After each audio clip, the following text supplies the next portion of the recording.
Vamos começar hoje uma leitura e uns comentários sobre um outro livro do Espírito Ramatiz. Ele agora vai falar especificamente sobre o Mestre Jesus. O nome do livro é O Sublime Peregrino. Então vamos para o primeiro capítulo, sempre no sistema do Ramatiz, que é pergunta e resposta. Bom, vamos lá.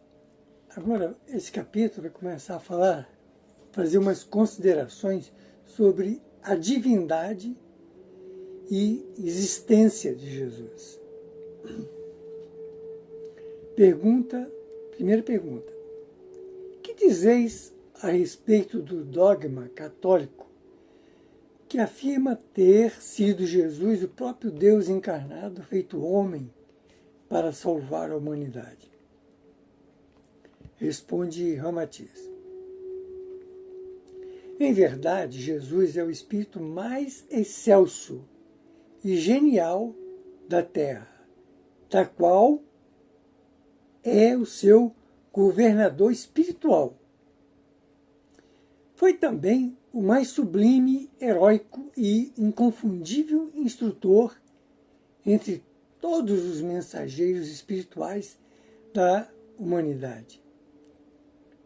A sua encarnação messiânica e a sua paixão sacrificial tiveram como objetivo acelerar tanto quanto possível o ritmo da evolução espiritual dos terrícolas, a fim de proporcionar a redenção do maior número possível de almas durante a separação do joio e do trigo, dos lobos e das ovelhas, no profético juízo final, já em consecução no século atual. Esse livro é do século passado. E veja, Ramatiz, o Mestre Jesus, está muito acima de Ramatiz. E Ramatiz é um espírito evoluidíssimo. Entendeu?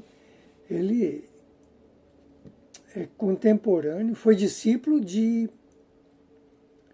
Allan Kardec, quando Allan Kardec foi Allan Kardec lá na Lemúria.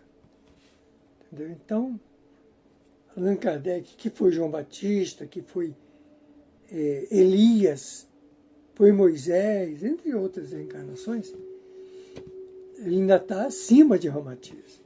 Na verdade, eu vou dar um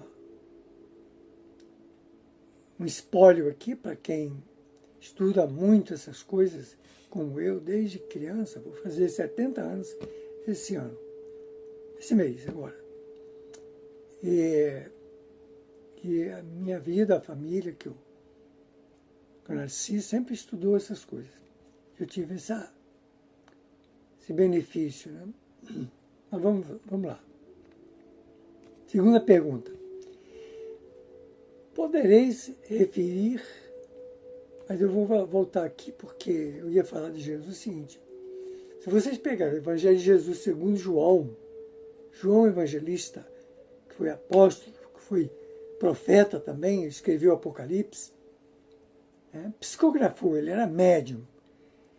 Ele diz lá, logo no início, no capítulo de 1 a 3, ele diz, Jesus dita para ele, João, escreva, no princípio era o Verbo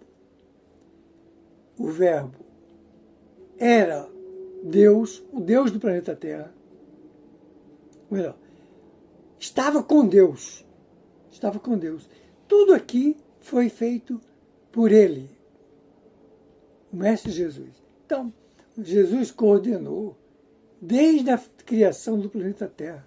Jesus é um espírito que está no grau de gênio criador, espírito evoluidíssimo. Então, vamos lá. O trigo e as ovelhas simbolizam os da direita do Cristo, são os pacíficos, os altruístas, os humildes, os compassivos, representantes vivos das sublimes bem-aventuranças do Sermão da Montanha. O caso é semelhante ao que se processa num jardim quando o jardineiro decide arrancar as ervas daninhas que asfixiam as flores e em seguida aduba a terra a fim de obter uma floração sadia e bela. O outro grupo de espíritos, situado à esquerda do Cristo, referidos na profecia como sendo o joio ou os lobos, compõe-se dos maus, dos cruéis, dos avarentos, dos irascíveis, orgulhosos, egoístas, hipócritas, luxuriosos ou ciumentos, etc. Semelhantes à erva daninha do jardim. Eles serão arrancados ou excluídos do planeta Terra para um planeta inferior, compatível com suas paixões e vícios. No entanto, como o Pai jamais perde uma só ovelha do seu rebanho, tais esquerdistas, depois de limpos ou redimidos no exílio planetário, quer dizer, nesses outros lugares, que são exílios purgatoriais, regressarão à sua velha morada terrena para harmonizar-se à sua humanidade. Consequentemente, os exilados da Terra sentir-se-ão estranhos no planeta para onde foram expulsos e, em certas horas de nostalgia espiritual, criarão também a lenda de um Adão e Eva exortados do paraíso por haverem abusado da árvore da vida. Então, no astroexílio surgirá uma versão nova da lenda dos anjos decaídos, como já aconteceu há milênios na Terra, por parte dos exilados de outros orbes submetidos a juízo final semelhante. Toda vez que um planeta chega no limite da evolução, que os espíritos precisam dar um passo adiante, e muitos já conseguiram, aqueles que não conseguiram vão sendo transferidos para mundos inferiores. Vão passar lá, né? Quanta gente aqui não fica aí estudando as estrelas com aquela dor no coração, que quer. No íntimo, são espíritos que foram excluídos de algum lugar aí, que estão aqui apaixonados para regressar, mas vão precisar fazer a lição completa. E quando esses expatriados voltarem a reencarnar na Terra, que é a sua casa paterna, então o Pai, o Criador, se rejubilará.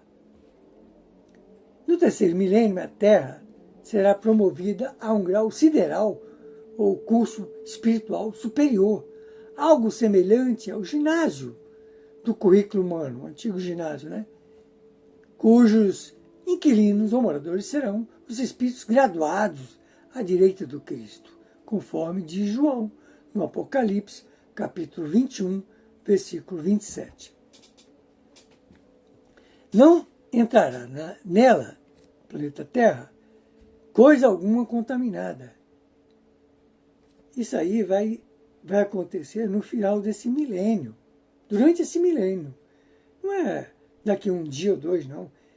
Isso vai demorar ainda esses séculos todinho, entendeu? Isso vai demorar um pouco. Porque a gente vê aí, a grande humanidade cega.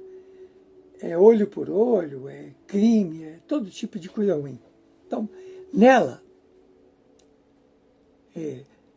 não entrará nela coisa alguma contaminada, nem quem cometa abominação ou mentiras, mas somente aqueles que estão escritos no livro da vida do Cordeiro. Em verdade, no terceiro milênio, só entrarão na Terra pela porta da reencarnação, né, os espíritos devidamente ajustados ao Evangelho de Jesus, no simbolismo das ovelhas, do trigo e dos direitistas, né? São aqueles que estarão dentro do Evangelho de Jesus, vivendo, procurando viver e vivendo o Evangelho de Jesus. Então vamos a mais uma pergunta aqui, ainda nesse capítulo do livro, O Sublime Peregrino, capítulo 1 ainda. Vamos a mais uma pergunta. ao espírito Ramatiz. Qual uma ideia mais ampla quanto a Jesus ser o Salvador dos homens, conforme aludistes há pouco? Então, qual a ideia mais ampla? Ramatiz responde: as profecias do Velho Testamento sempre se referiram a um Messias eleito de Deus. Até lá, os judeus estão esperando ele chegar. Ele já veio, voltou, vai retornar, e eles estão esperando lá ainda o Salvador deles lá. O Salvador da humanidade terrena e libertador do povo de Israel, cativos dos romanos. Só que o Israel de hoje é a humanidade que já se elevou dentro daquele padrão de Jesus. Eles podem estar em todas as religiões, qualquer uma, porque religião nenhuma salva ninguém, e Deus é um só, é o Deus de todas as religiões, de toda a humanidade. E Jesus foi quem enviou Krishna, Lao Tse, Buda, todos esses aí, entendeu? Todos esses que vieram aqui trazer uma mensagem, foi Jesus que enviou. Ele é o supremo governante do planeta Terra. Mas os profetas não explicaram qual seria a natureza dessa salvação, nem deixaram quaisquer indicações que pudessem esclarecer os exageros modernos. No entanto, a humanidade, no século XX, nós já estamos no XXI, mas esse livro foi escrito no século XX, foi transmitido no século XX, já está capacitada para entender o sentido exato do vocábulo Salvador e também qual é a natureza da tarefa de Jesus junto aos homens. O seu Evangelho, como um código moral de costumes e das regras da vida angélica, proporcionam a salvação do espírito do homem, libertando-o dos grilhões do instinto animal e das ilusões da vida material. Essa salvação, no entanto, ainda se amplia no outro sentido, porque os redimidos ou salvos dos seus próprios pecados também ficam livres da imigração compulsória para um planeta inferior, cujo acontecimento já se processa, isso lá no início do século passado, tá? Na vossa época, simbolizando pelo fim dos tempos ou juízo final. Os evangelizados ou salvos das algemas, das paixões, da animalidade devem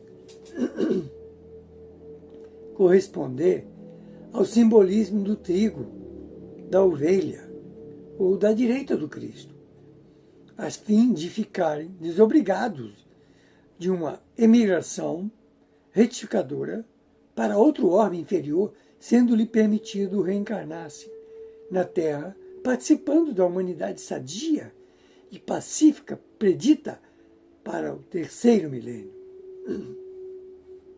que é o que nós estamos. Né? Em consequência, a humanidade futura será composta dos escolhidos à direita do Cristo e perfeitamente integrados no seu Evangelho Redentor. Isso é uma direita e esquerda, não tem nada a ver com o que vocês veem por aí. São aqueles, os da direita, no caso, seriam aqueles que estão procurando viver dentro do Evangelho de Jesus, e os da esquerda são aqueles que não estão nem aí para o fundador do planeta Terra. Jesus recebeu todo mundo aqui, né, do Pai, do nosso Criador, o Deus eterno, para nos educar. Ele é como se fosse o nosso irmão mais velho, que nos recebeu com todo o amor e carinho para nos educar. Mas só que tem os filhos rebeldes que vão ser expurgados daqui, né? Porque o planeta vai ter que prosseguir. Não vai ficar aqui marcando passo. Vamos à próxima pergunta, ainda no livro O Sublime Peregrino.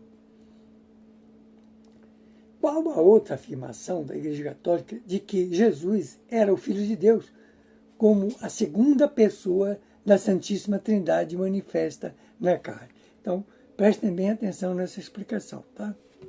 Jesus nunca afirmou que era o próprio Deus manifesto na segunda pessoa da Santíssima Trindade. Esse negócio de Santíssima Trindade, quem criou foi Constantino, no concílio lá de... esqueci o nome agora.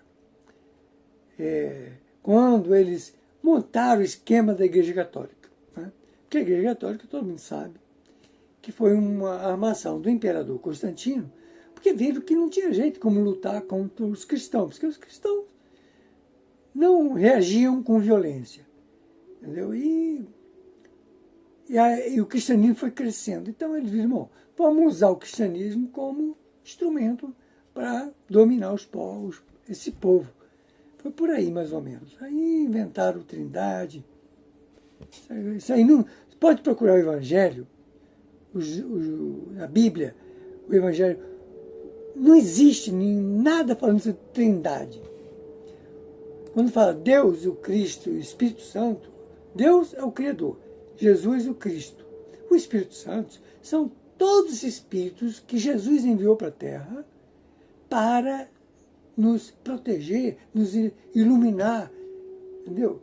O Buda foi o Espírito Santo, Krishna foi o Espírito Santo, Lao Tse foi o Espírito Santo, Zoroastro foi o Espírito Santo. Todos esses espíritos iluminados são Espíritos Santos. Então não existe uma trindade, entendeu? Claro, Deus é o Criador do universo. Jesus é um filho criado igual a nós, um espírito que foi criado igual a nós, na origem, só que Jesus foi criado a um tempo infinitamente superior ao que a gente possa imaginar. E ele evoluiu em linha reta para Deus. Então recebeu, ele já está num grau que um dia nós haveremos de chegar lá também, tá? Porque nosso destino é em direção a Deus, não há outro.